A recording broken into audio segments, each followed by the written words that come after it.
time for our next panel discussion. Everybody here is innovative, is creative, and is desperate to know more about the new technology. But the important thing is how to turn your innovation into profit. That's a very practical problem, and we want to hear answers from experts and professionals. So in this panel discussion, let me first introduce our moderator, Mr. David Weng, CFO of Silicon Valley Development Agency. Hello, David. And our panelist, Mr. Tadaaki Kimura, CEO of addlight. This is a consulting firm for big companies. Kimura-san, dozo. And Mr. Kelvin, CEO of Focustech Ventures. And Dr. Anis. Doctor, please. Last but not least, Mr. Jerry Young, please join us again on the stage. How to turn your innovation into profit. Let our experts tell you how. All right, gentlemen, please be seated. Moderator, please. Hello. Welcome to InnoVEX panel discussion. It's my honor to be the moderator, and we have enjoyed the high energy, very powerful presentation from Anis and Jerry. I think let's keep on the same trend.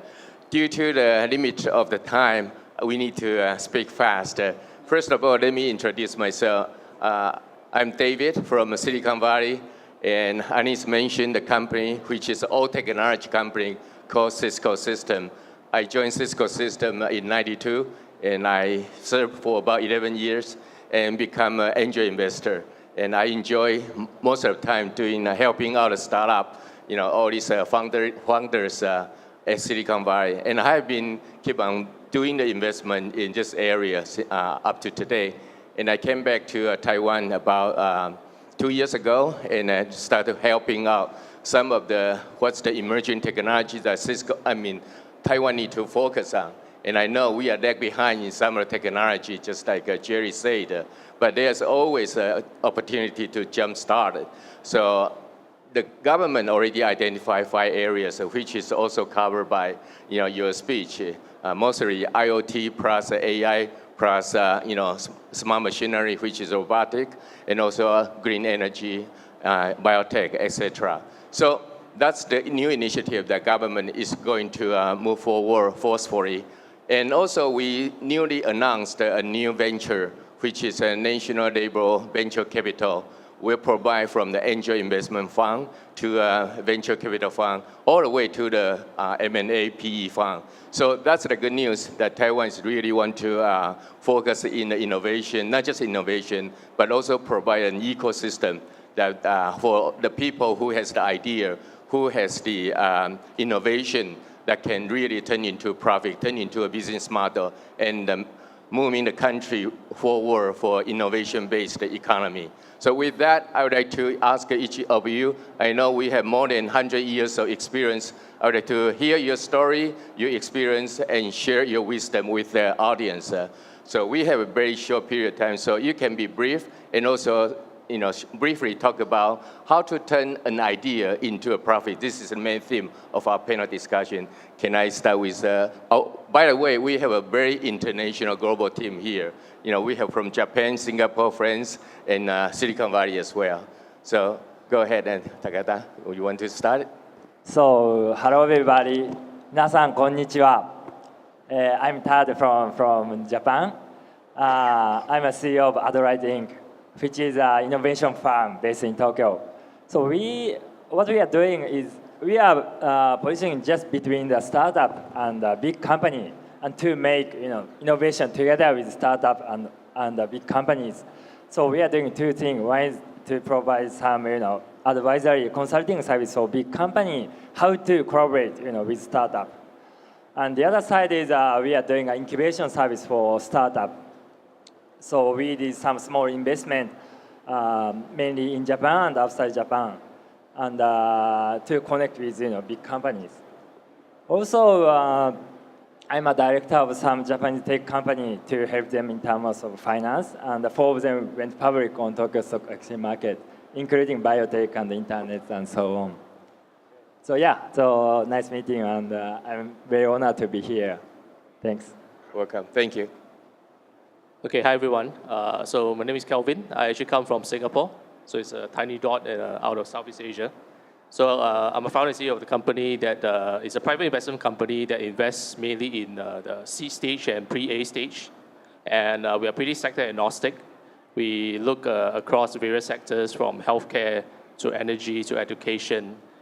We used to be from the precision engineering background, all the founders. So we used to run manufacturing operations mainly in Southeast Asia and China. So when we first started, we were quite excited about the whole hardware, connected hardware space when we first invested. Quite a bit of money in that space. And then recently, I'm also one of the founding members of a VC fund based out of Singapore that co-invest with the Singapore government into the deep tech area. So pretty excited about the space, so looking forward to the panel. Anis. So my name is Anis Uzzaman, and I am the CEO and general partner at Fenox Venture Capital. So we are a global VC fund based in Silicon Valley, but we have also branches in, and presence in 14 different countries. We manage about $1.5 billion in management right now. We invest in mainly IT, health, IT, robotics, artificial intelligence, big data, IoT, and health IT and next generation technologies. Hi, my name is Jerry Jens, which happens to be the name of the co-founder of Yahoo. So in this small circle of VC, it's getting more and more common as a joke. For example, when Anis say, so Jerry Yen call me, which Jerry Yen, the real one or the fake one? So apparently this is the fake one. So both are real.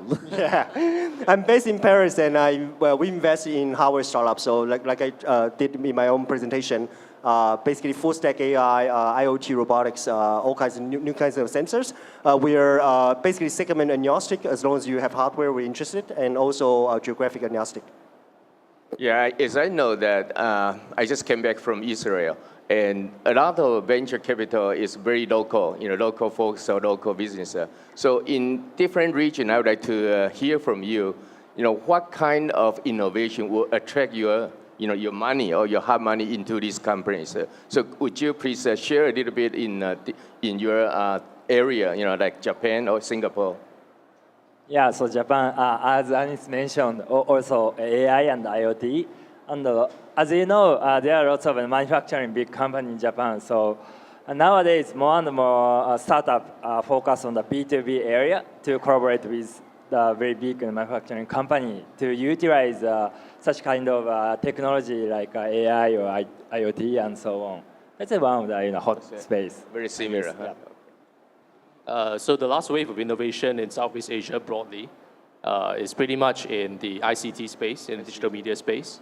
So Singapore being a very small country, we play to our strengths. So it's a little bit like in Hong Kong, that we are looking at the areas of digital health, smart cities, and also in some of the connected hardware space. So that's something that we are also trying to leverage on the growth of Southeast Asia in general.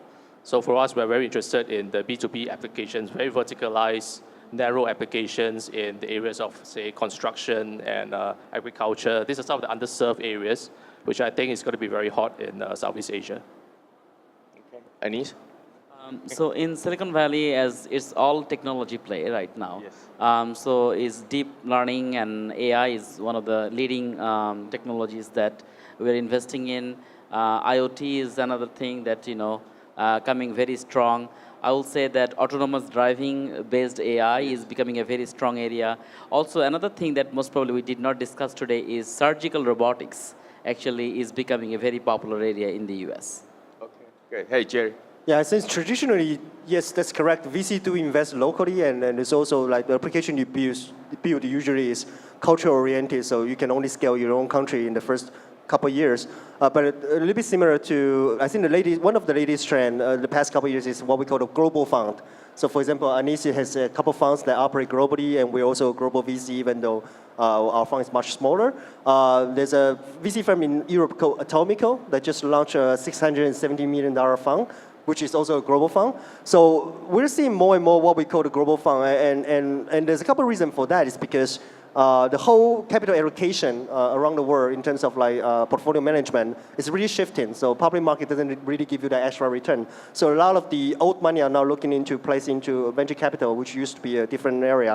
And another yet a different reason is, for example, we invest in hardware. So hardware startups are by default global. So many of our consumer electronic startups, they're 50% of the revenue in the first couple of years are already from the United States, whether they're from actually startup based in Paris or based in Berlin or based in London. So we're more and more in what we call really quoting a very old phrase. It's a very flat word. You can get information very easily, and pretty much everybody speaks English. So I think that's actually an advantage for Taiwan now, because we talk about having a very small market here, but actually no, if you look at the global market, there's a lot of things you can work on. Well, just like you mentioned in your speech, the technology seems to change very rapidly or change very fast. So we have about 240 startups in InnoVEX, and I would like to hear from you, for this changing trend, how the startup can harvest or get profit from this kind of new era, like AI, or how can they get into and be able to harvest from this new technology trend? I'd just like to hear from your wisdom. Anyone?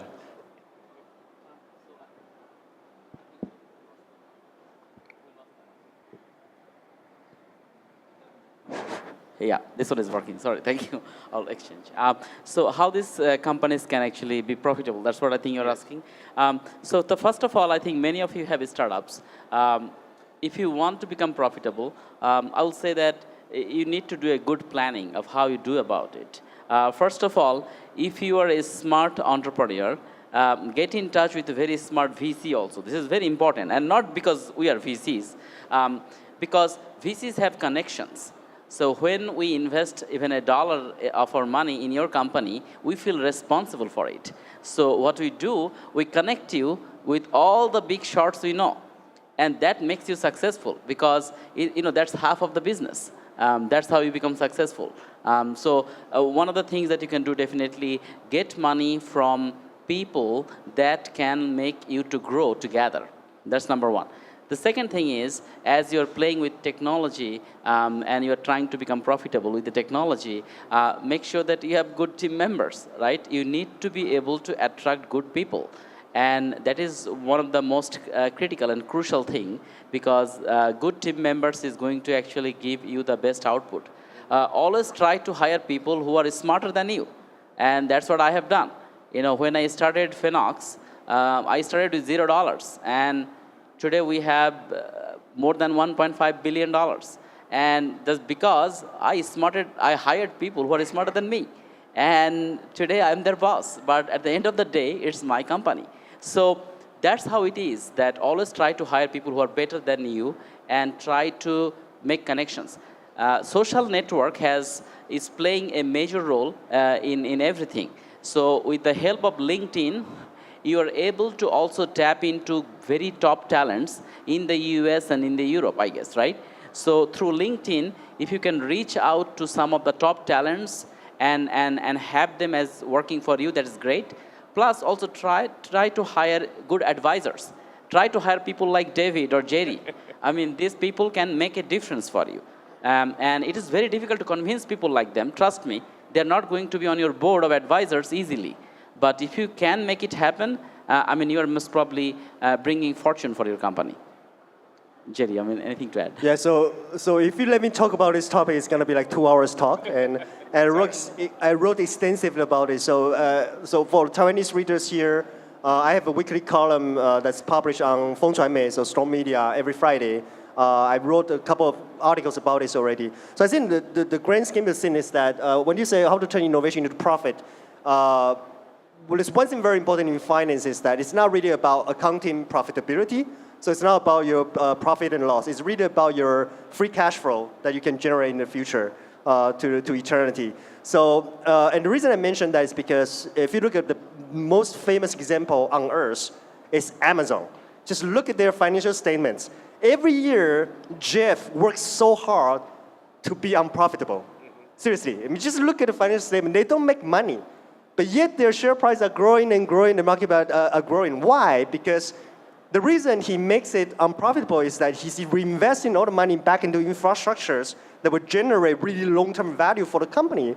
So if you want to decode that, just take their cash flow statements, then you'll see that, yes, profit-wise, it's not growing, but operational cash flow, so the cash flow you generate from your operating activities, is growing like crazy, and it's accelerating, and he's offsetting that operation cash flow growth by reinvesting. So if you look at the investment cash flow, it's negative and growing at the same time. So that's a very important thing in that the purpose of any company is really to generate future cash flow where you can redistribute back to your shareholders and your bondholders.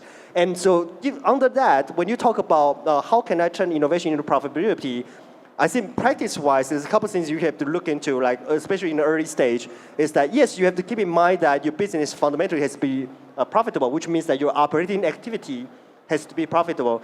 But on a more important note is that I think a lot of startups today, they make some mistakes where when they look at accounting, so let's say look at the profit and loss income statements, they tend to put the marketing expenses in marketing expenses. So that's one thing I really want to highlight. I wrote about that extensively. So assuming you're creating an app, let's just say you do an app, and you say, okay, I'm having 90% gross margin because it's pretty much like for every revenue, dollar of revenue you generate, it doesn't really cost that much to run a cloud, part of the cloud, application in the cloud.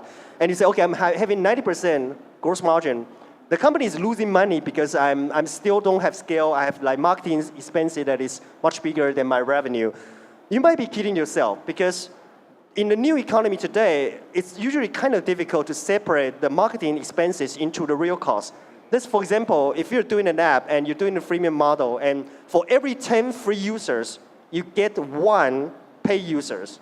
And so when you calculate the accounting, you say, okay, I have 1 paid user, so what's the cost of this paid user? And you think that's your cost. But no, because to get to that 1, you have to spend money on the 10 people to acquire them. So your marketing cost is actually a fundamental part of your operating cost. So if you have that kind of accounting sort of like blind spot, then you will never get to profitability because you're always looking at this is what we call the corporate accounting, so the not the accounting, but actually to give you a real picture about your operation. And that's just one of the many examples I can present. I just always give a fair view to your own business, and that will allow you to plan your cash flow and your investment and lead you to profitability in the future. Okay, thank you, Jerry. So your question is how to make a profit from the innovation, right? So let me explain some of the cases in Japan, right? Sure. Nowadays, more and more Japanese big companies are interested in collaborating with startup. It's called it's open innovation, right? So that one thing is that to make a profit is to collaborate with such kind of big companies. More and more big companies are trying to make their own fund like CVC. It's a kind of boom in Japan, right? I see. Yeah. They do a lot of CVC. Okay. Yeah. Yes, Kelvin.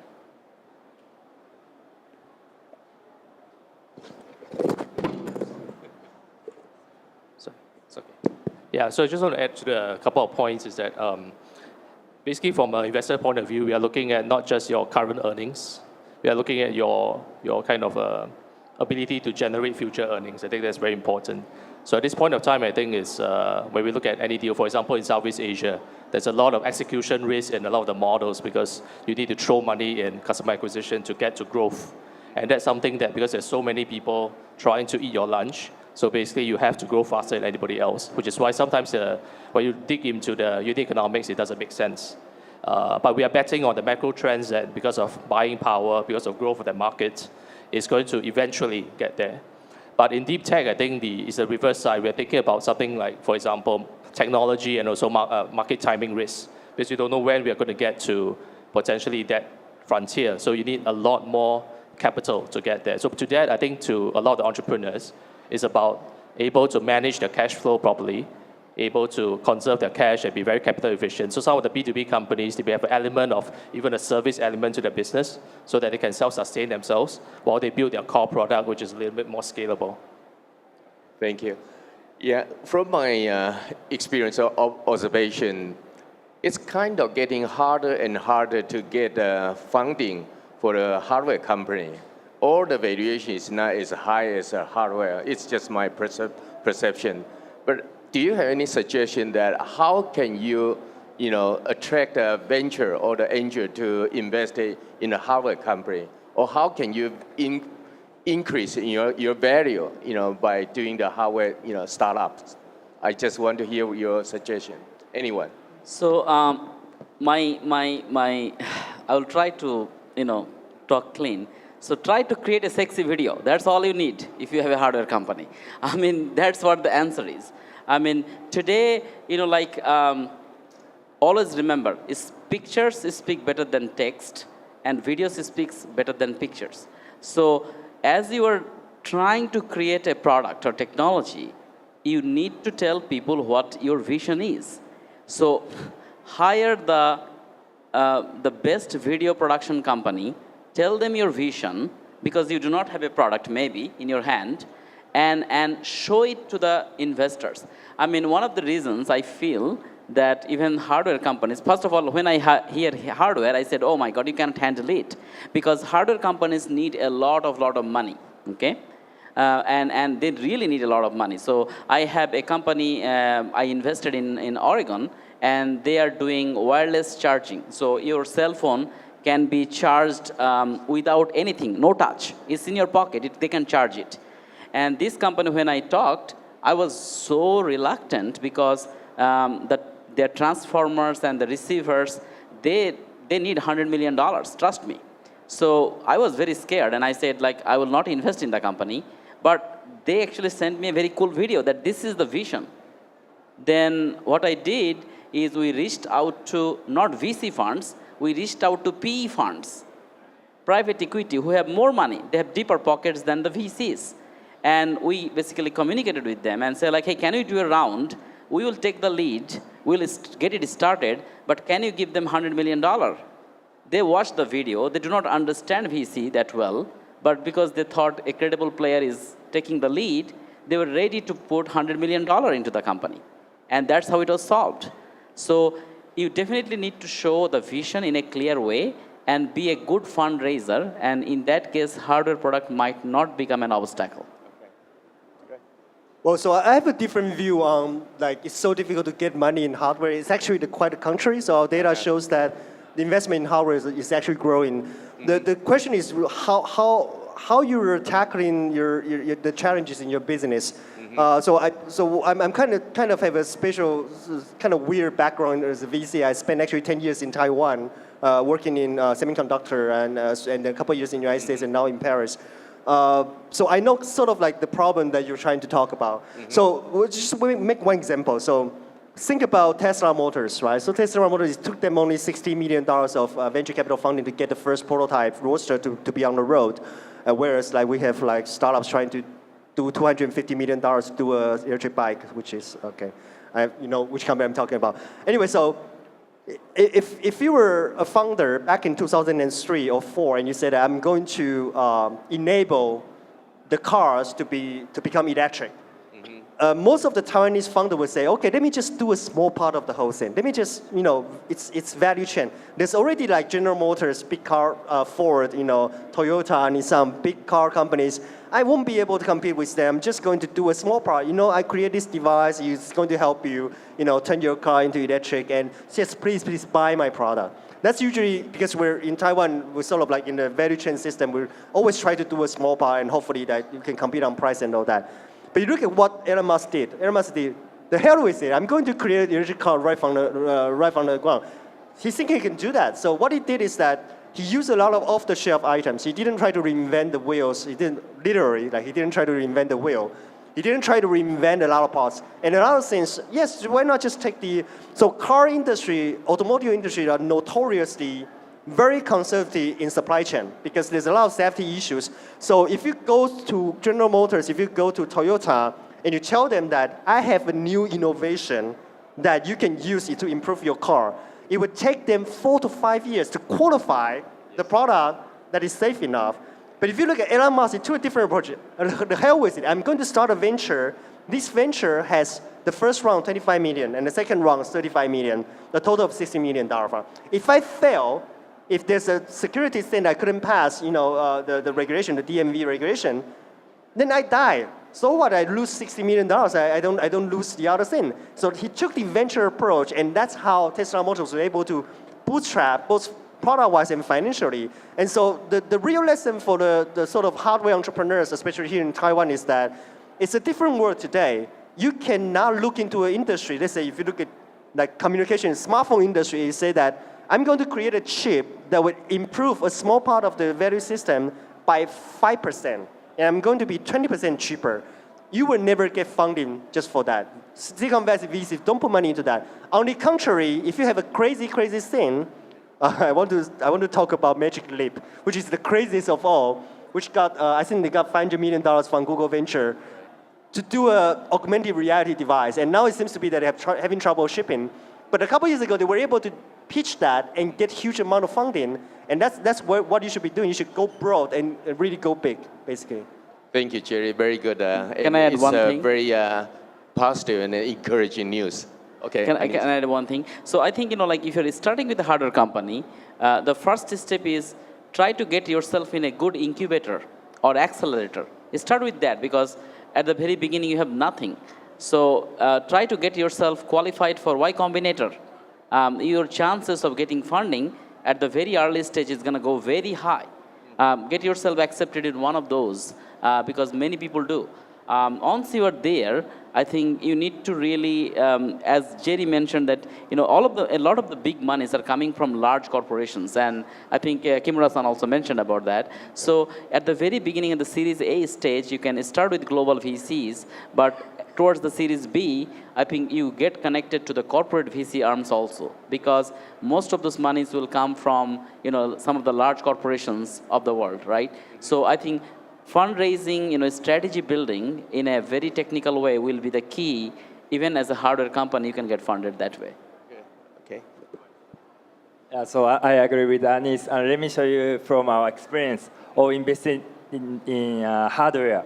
We did a small investment of the wearable startup in Bay Area. And the reason of investment in that startup is two things. One, they are from Texas. So what is that? That is Anis mentioned. And the other thing is that they succeeded in crowdfunding. They got 1 million before their seed round, right? Okay, that's good. Very good. So just to add 2 points. So one is that try to find an investor who understands hardware. I think that's important. Because like for us, we came from manufacturing. So when we first started, we kind of understand what the risks involved, and that's very important. Try not to buck up on the wrong tree. Then the second thing I agree with Anis is that we have to build a narrative around your product. So like for example, if you say you want to take on Tesla, you take on Elon Musk, for example. I think the Chinese folks, one company which I know is called WM Motors. So they actually raised $1 billion in the Series A round. So the kind of narrative that he created was that he's going to take the best of breed components from Germany, and it's going to use kind of commoditized, cheaper hardware in China to build their cars, and it's going to go after the masses. So the kind of target segment they're targeting is quite different as well. So I think if you're able to build a narrative around your company, your proposition, then the likelihood of you raising money is actually higher. Okay, before we go on, is there any question from the floor? I'd like to open to the floor to ask any of our panelists there as well. So if you do, please raise your hand. Do I see any? Okay, go ahead. Can we give a microphone? Oh.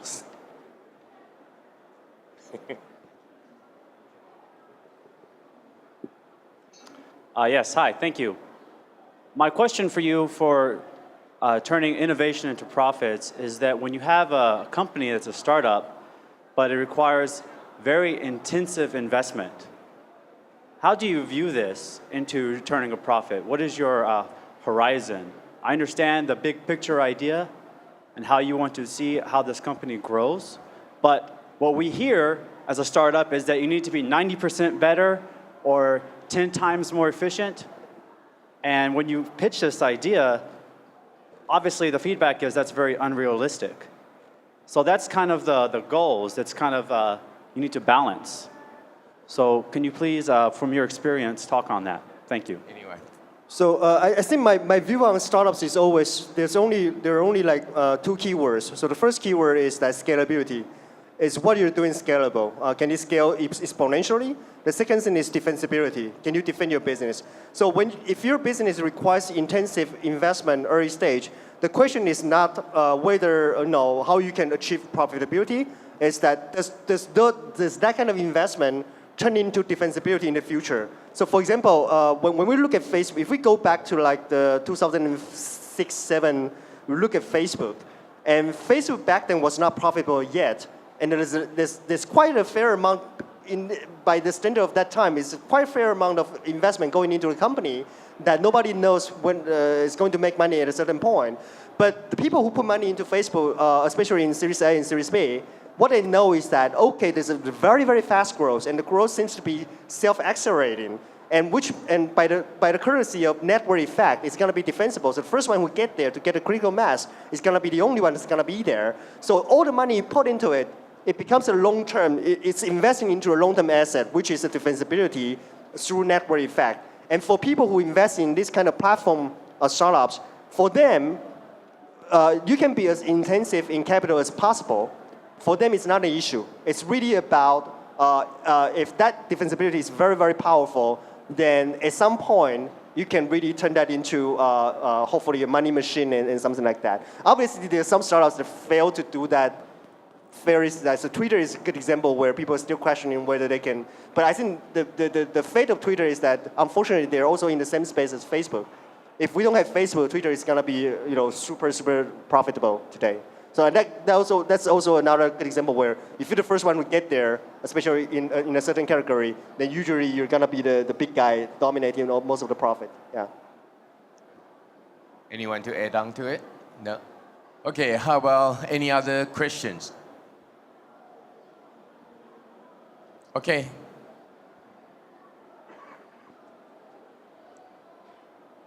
Hi, I just have one question. According to what Jerry was saying, that I don't remember if you guys still remember MySpace back in like 10 years ago when it was super popular.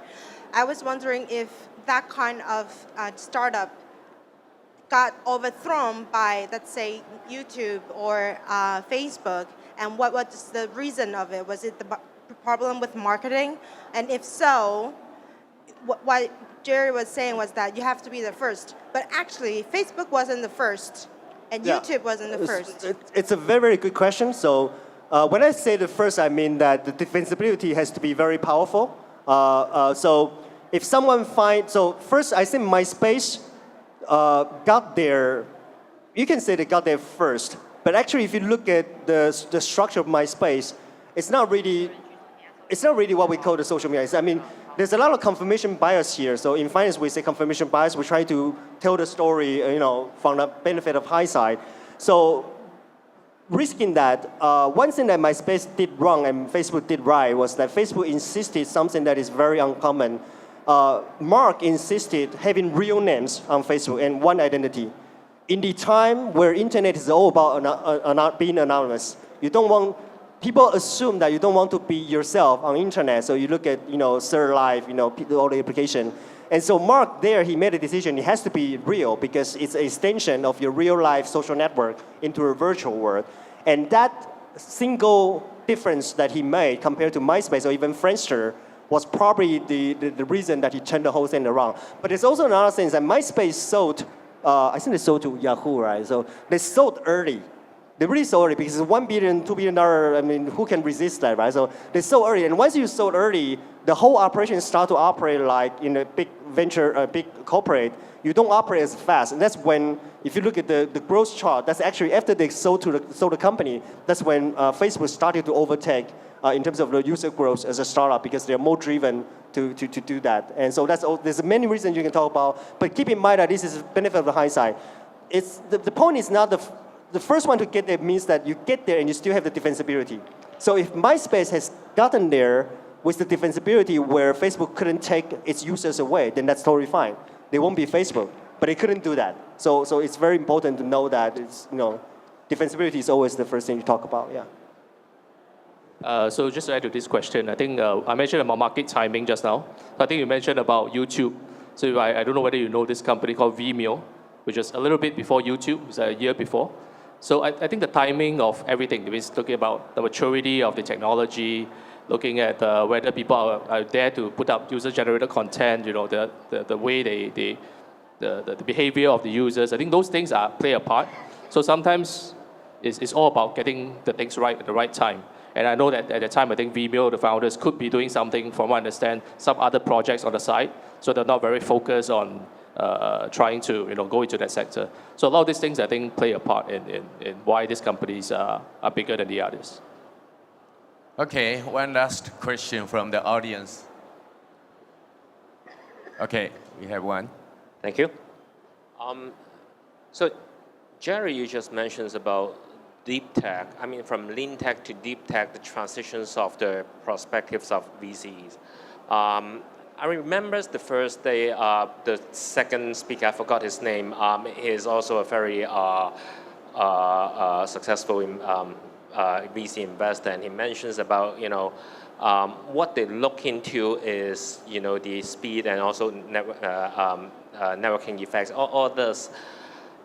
How does it, what is this change from, less lean and more deep, makes you guys' jobs change in terms of looking into opportunities? Now you're talking about, if it is deep tech, the entry barriers has to be, no high school dropout or no university drops out, and you have to be really, in the PhD area. Does it make you, does it make your strategy change, both of you guys, all gentlemen? Tell us about, the future. Well, for sure. I mean, I speak too much, and I'll just be very quick. I'll give you one example. If you go to, so two of the most famous VC firms in Silicon Valley, Sequoia Capital and KBCB, you go through their general partners list, and now you'll be surprised that you'll find actually each one of them has one general partner that is in the age of around like 50-something. In our industry, 50-something is like super old. But you already find, actually, they have one general partner, each one of them, that is from the infrastructure background. So this is the beautiful world that Anis and I came from, back in the days when we were building infrastructure for internet, for computing, that specialize in this kind of investment. And I heard this from a startup that we're evaluating right now, in terms of investment. They're a semiconductor startup, so IC design company. Think about an IC design company that Silicon Valley hasn't been investing in for a long time. And they told me that actually Sequoia Capital is interested.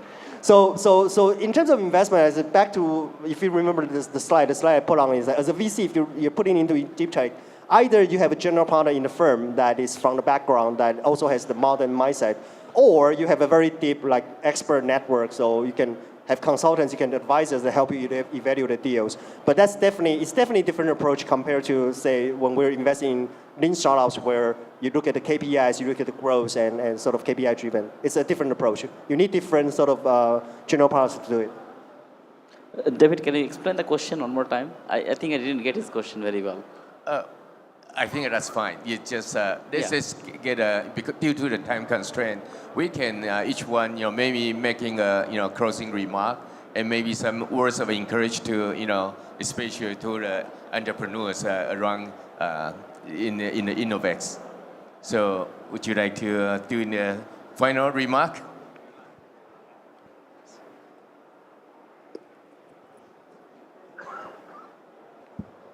Yes, as I mentioned, the open innovation is a kind of boom in Japan, right? More and more collaboration between the company and the startup and the company and the VCs. So I think it's a good thing to create new business together, right? And we are just in between the company and investors and the startup and to make innovation all together, right? Yeah. I'm going to Japan, by the way. Okay. I'm going to have some international collaboration with Japan as well. Okay. Thank you very much.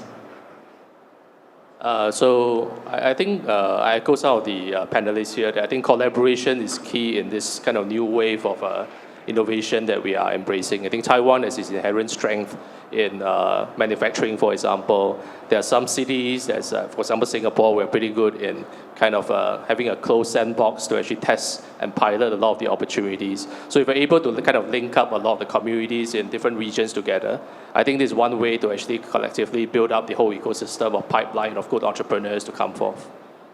Thank you. I'll say that, to all my fellow friends who are here doing a startup, it's not easy. I mean, if it were easy, then everybody would have been Mark Zuckerberg. Okay, it is not easy. It is really, really difficult to be very successful. I personally had many times I thought that I should go back to IBM and start working for IBM, because that's what I started working at the beginning. But when I built my firm, many days I thought that I should give up, and I never gave up. And today I do not have that anxiety anymore. So I will always advise you that whenever you're trying something, you take a volume approach. Volume approach means if you're trying to fundraise, try to approach as many VCs as possible. Go for the volume approach, because if you are approaching 100 people, there is a very good chance that someone will listen to you. And you only try 2 people and say like, oh, there is no hope for me. Trust me, you have not tried enough. And there is always someone who is going to like your idea, who is going to like your product and technology. So I will say that never give up. And if you really try hard, there is nothing called impossible. You can do it. Thank you, Anis. You always want to connect the world. I admire you. World Cup. I'm going to give advice specifically to entrepreneurs here in Taiwan, because many of the entrepreneurs here in Taiwan, they came from the corporate background, a little bit like in Japan. Just one thing, keep in mind that your corporate background is not your competitive advantage. It is not. Most of the time it's your liability. I've seen many entrepreneurs here who pitched to me, and they listed their advantages that, oh, I'm from ASUS, I know ASUS very well, so I can work with ASUS. And VCs don't care whether you work with ASUS or not. It doesn't really matter. If you're creating something truly huge, truly original, that sort of like connection doesn't bring you anything, especially with big corporates that move very slowly. And this is the challenges of many startups in Japan, because they're trying to benefit from working with big corporates, and they ended up being hand-strapped. If you look at all the amazing startups that Anis presented in his speech, all of those are original. None of them depend on any of the big corporates. And that's very important, because if you're starting a new startup, that's what you should be thinking about, especially here in Taiwan. So if you're here and you want to pitch me later, you probably want to take away the slide that I'm from Pegatron, I'm from Compel. It doesn't really help, yeah. Yeah, I want to thank all of you fly all the way to Taiwan to share your experience and share all the ideas with the audience. Could we give them a warm applause to thank them? And thank you for coming today. It's just run out of time now. Thank you. And thanks to our moderator. Gentlemen, let's take a group photo together to wrap up this session. Wow, great talk.